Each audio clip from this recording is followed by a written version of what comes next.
تو بہرحال اللہ نے فرمایا کہ دین میں پورے پورے داخل ہو جاؤ۔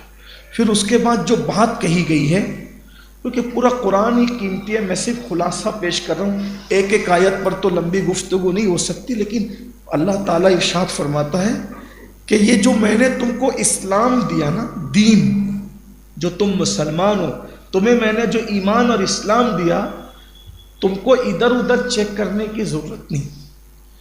تم بنی اسرائیل سے پوچھو، چونکہ اس دور میں قرآن جب اتر رہا تھا تو یہودی آس پاس تھے، تو اللہ تعالیٰ نے مسلمانوں کو کہا کہ اگر تم دین پر قائم رہو گے تو میں تمہیں عزت بھی دوں گا اور دولت بھی دوں گا۔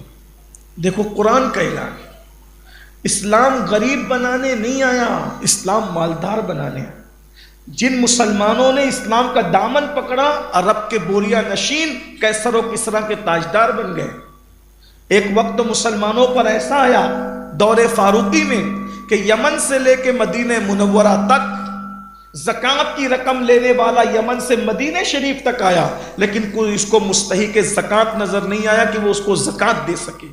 اسلام نے اتنا خوشحال کر دیا تھا لوگوں کو، اتنا مالدار کر دیا تھا لوگوں کو، تو کہا دین پر عمل کرو گے تو عزت بھی دیں گے، دولت بھی دیں گے۔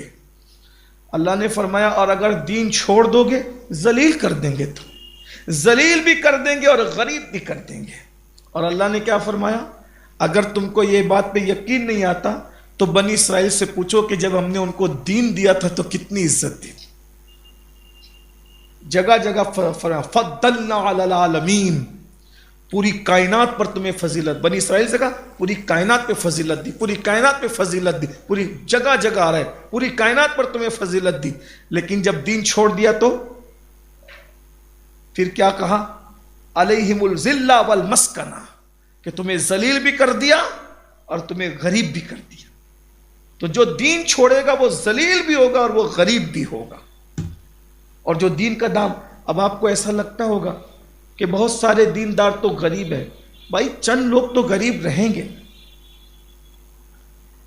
2.5% جو زکوٰۃ کا نظام ہے وہ لینے والے تو کچھ لوگ رہیں گے نا دنیا۔ لیکن یاد رکھیے مسلمان 2.5% غریب رہیں گے لیکن 97.5% مالدار۔ کیوں؟ 2.5% زکوٰۃ کا نظام ہے، 97.5% اپنے کو رکھنا ہے۔ آج بھی دیکھ لو دنیا میں، پوری دنیا میں جتنے ممالک ہیں اکثر ممالک سب مسلمان ہیں، اور جتنے وسائل اللہ نے مسلم ممالک کو دیے ہیں وہ برطانیہ امریکہ کے پاس نہیں ہے۔ امریکہ کیوں دوڑا دوڑا پھرتا ہے، کبھی اس پر حملہ کبھی اس پر حملہ، کیوں کرتا ہے؟ اسی لیے کرتا ہے نا کہ تیل کے کنویں آپ کے پاس ہیں، ان کے پاس تھوڑی ہے۔ سونا آپ کی زمین میں نکل رہا ہے، ان کے یہاں تھوڑی نکل رہا ہے، اسی لیے تو حملے کرتے پھر رہا ہے۔ افغان پہ کیوں کیا، عراق پہ کیوں کیا، اور دوسرے ممالک پر نظر کیوں ہے؟ کیونکہ اللہ نے جو وسائل مسلم ممالک کو عطا کیے ہیں دوسروں کو نہیں دیے۔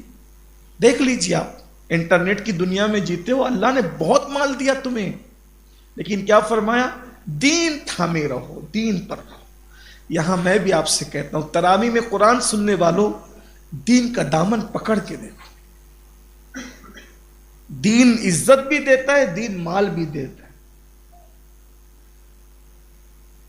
اور دین چھوڑ دو گے تو ذلیل ہو جاؤ۔ اگر آج مسلمان پوری دنیا میں ذلیل ہو رہا ہے تو کہیں نہ کہیں اس نے دین چھوڑ دی۔